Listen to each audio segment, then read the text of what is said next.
Estamos llegando al último bloque. He venido conversando con el diputado Ponce del PCN sobre la situación del país, la situación fiscal en particular. Él pertenece a la Comisión de Hacienda y Especial del Presupuesto y decíamos, diputado, que en este último bloque habláramos sobre el tema de la elaboración del presupuesto y la aprobación, y que a veces no se incluye algunos financiamientos que ya se sabe que se tienen que pagar en el año, como fue este año el FUSEDU. No se incluye todos los gastos y a veces sobreestima también los ingresos. Por ejemplo, este año se estimó que iba a crecer como un 8% la recaudación de impuestos y está creciendo 0.7% hasta mayo. Ahora, entonces son diferencias bien grandes y según esa estimación entonces se define también cuánto se le da a la Asamblea, a la Corte Suprema de Justicia, cuánto se da para el FODES, que son montos asociados a la cantidad de ingresos también, ¿verdad? Entonces se les da de más cuando no se obtienen esos ingresos. ¿Cómo hacemos para que a partir de 2015 sea esto diferente y que pueda ir todo incluido dentro del presupuesto y que podamos tener una radiografía clara de las finanzas del país?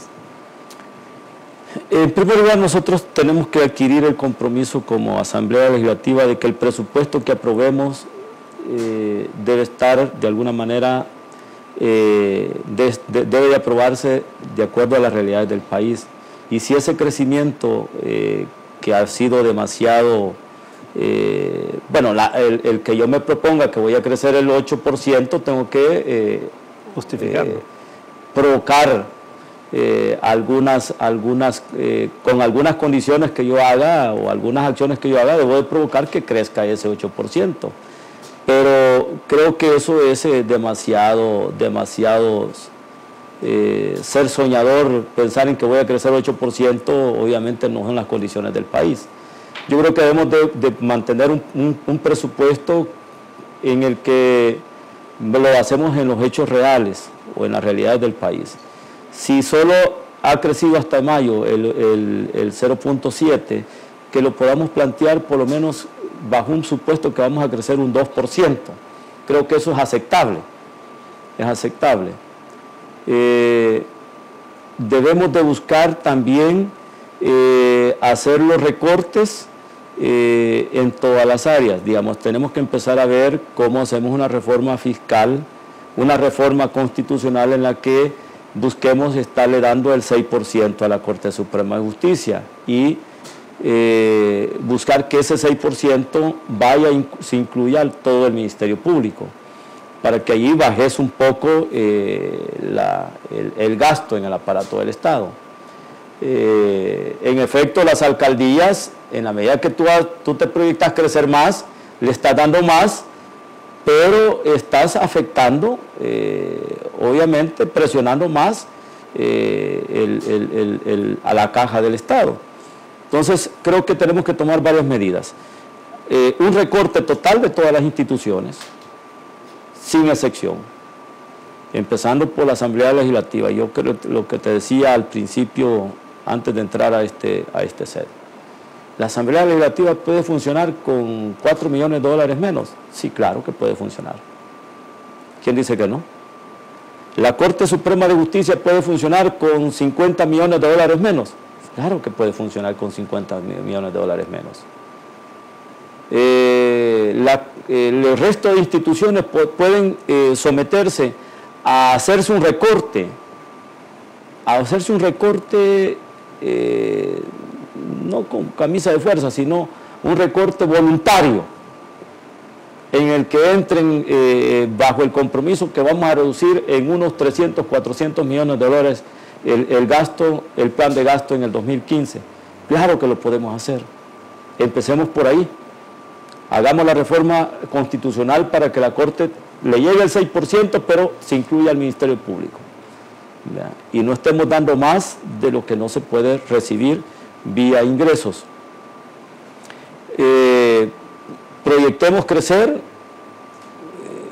un porcentaje que se adecue a nuestra realidad y busquemos mecanismos de cómo apuntalar la economía del país para que se dinamice la economía del país, porque yo solo creo que la solución la tiene este país por la vía del crecimiento, no la tiene por otro lado, más que por la vía del crecimiento. Si crecemos, vamos a tener más ingresos.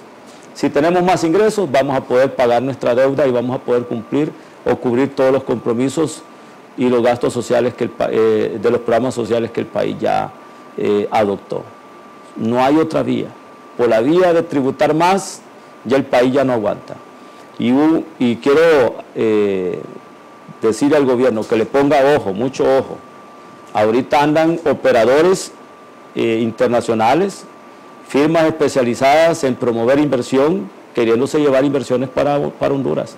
Aquí andan operadores norteamericanos pagados por el gobierno de Honduras que andan promoviendo abrirle y darle todas las facilidades a los empresarios salvadoreños para que vayan a sentarse a Honduras y vayan a montar sus empresas a Honduras. Ojo, porque se van a quedar sin el plato y sin la sopa. Quieren hacer tributar más a quienes vienen tributando, y al final lo que van a hacer es correr a los empresarios que están apostándole al país y que se vayan al país vecino. Ojo, mucho ojo, porque allá andan los operadores. Honduras ha contratado a una firma norteamericana para que venga a promover las inversiones para Honduras. Así que se los doy nada más al costo. Es un tema súper importante. Y el tema del crecimiento económico, a pesar de que hemos escuchado al gobierno y en particular tanto al presidente como a Roberto Lorenzana decir que esto es algo fundamental y que el país necesita crecer al menos al 3%, yo todavía no veo acciones. O sea, el discurso está muy bien, está bien orientado, pero ¿han recibido ustedes algún tipo de proyectos de ley o algo que pueda impulsar esto? El mismo Infomilenio, por ejemplo, no terminan de salir las reformas a las leyes que se han planteado y las nuevas leyes también. ¿Tú ves un impulso de parte del gobierno para lograr ese 3% o más? Nosotros con relación a lo del segundo compacto, el Infomilenio, le hemos dado todas las facilidades, le hemos dado todas las herramientas jurídicas, todas las reformas o las leyes que obviamente nos han pedido que obviamente se aprueben en el Congreso, se las hemos dado, hemos facilitado al gobierno. Quien ha sido demasiado lento ha sido el gobierno en ese sentido, ya eso no es responsabilidad del Congreso. Han habido algunos errores en alguna legislación, pero ese es de algunos diputados que obviamente en vez de querer resolver el problema han creado un problema real, porque yo no entiendo el por qué no se deba de alguna manera de sujetarse que las personas políticamente expuestas sean sujetas de la ley, de la ley que aprobamos recientemente con relación al lavado de dinero. Al lavado de dinero, en efecto. Entonces, cosas que entorpecen el país cuando ya la inversión, el segundo compacto estuviera de alguna manera dando los primeros pasos. Ahora, las señales que este gobierno tiene que dar son diferentes. Yo creo que a quien tiene que pedirle la receta es a Daniel Ortega. La que hay que pedirle a Daniel Ortega cuál es la filosofía que él tiene para que el montón de empresarios salvadoreños, costarricenses, mexicanos, norteamericanos, suramericanos, asiáticos estén llegando a invertir a Nicaragua. Si es que lo único que tienen que es copiar la actitud tomada por el presidente Ortega, que es un dictador, pero el tipo sabe lo que quiere para Nicaragua. Entonces, ¿qué es lo que significa? No poner trabas, no acosar al empresario, facilitarle a que haga negocio de forma rápida. Si es que eso es simple y sencillamente es no andar poniendo obstáculos y abrir el país a que vengan los inversionistas y no hacer persecuciones ni estarle cambiando las reglas del juego con las que vienen a invertir los empresarios extranjeros y los nacionales. Mario, ¿y cómo ven ustedes el tema de Petrocaribe, por ejemplo, que es un tema que han dicho en cierto momento que no debe pasar por la Asamblea Legislativa y en otros momentos que sí? ¿Cómo se está percibiendo esto en la Asamblea Legislativa y qué comunicación tienen de parte del Ejecutivo? Bueno, nosotros comunicación con el Ejecutivo en materia con relación a ese tema no tenemos. Hemos visto el desarrollo de ese convenio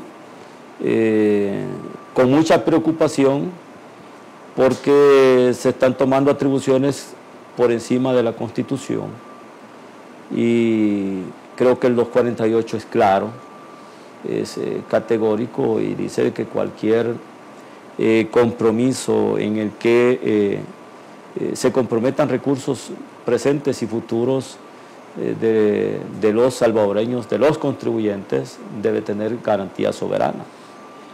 Por lo tanto, creo que esa decisión de hacer un convenio unilateral entre Petrocaribe y el equipo de gobierno son las personas las que están comprometiendo ahí, pero que el Estado se esté comprometiendo, el Estado no tiene por qué responder por las acciones de esos funcionarios, porque la Constitución te dice que cualquier convenio en el que se comprometan recursos del Estado tienen que pasar por la Asamblea Legislativa y tener que ser aprobados por 2/3 de los diputados, o sea, 56 votos, mayoría calificada. Y ese es un negocio para un partido político, no es para el país. Nosotros creemos en la libre competencia y las empresas, las petroleras que obviamente están compitiendo en el mercado, deben de competir con las mismas reglas, pero no debe haber una distribuidora de combustible con ciertos beneficios en detrimento de los otros. Y lo peor es que estás poniendo como garantía los recursos del Estado ante esa instancia de Petrocaribe. El compromiso debe ser de los funcionarios del partido con los de Petrocaribe, pero el Estado no está en ningún momento comprometido a pagar esas deudas. Bueno, pues muchas gracias por tu participación y tus aportes. Creo que es bien importante que el país pueda discutir más todo esto, que en la Asamblea Legislativa pues podamos seguir viendo este tipo de discusiones. Queda pendientes muchos elementos, ¿verdad? Por lo que estamos hablando, qué pasa con la reforma tributaria, si al final esto se aprueba o no, qué pasa con la ley que trate de regular todo esto a nivel del gobierno con una responsabilidad fiscal, como se le llama. Tenemos pendiente el tema Fomilenio también con los elementos de estas reformas de ley también que se requiere, y además el crecimiento económico. Ahora, si al final, como tú dices, o sea, es el elemento fundamental. El gobierno lo ha mencionado, pero hay que ponerle carne a esto. Y Petrocaribe finalmente pues tiene que ser aprobado por la Asamblea Legislativa, tiene que ser discutido en ese seno. Si es una deuda soberana del Estado, pues tiene que pasar por esa aprobación y debemos de pensar muy bien las cosas para que tengan los beneficios adecuados. Y finalmente el mensaje que dabas, o sea, es este gobierno, digamos, Ortega 1 u Ortega 2, ¿verdad? Ortega 1 que fue un estatizante, que fue la piñata, que fue un dictador bastante equivocado, ¿verdad? Un Ortega 2 que atrae toda esta inversión, ¿verdad? Entonces, ¿qué es lo que el país quiere y cómo podemos generar toda esta institucionalidad y esta confianza para poder crecer? Así que muchas gracias, Mario. Muchas gracias, Luis. Un saludo muy especial a nuestros amigos televidentes. Y a ustedes muchísimas gracias por habernos sintonizado y nos veremos el próximo domingo, si el Señor así lo permite. Muy buenas noches.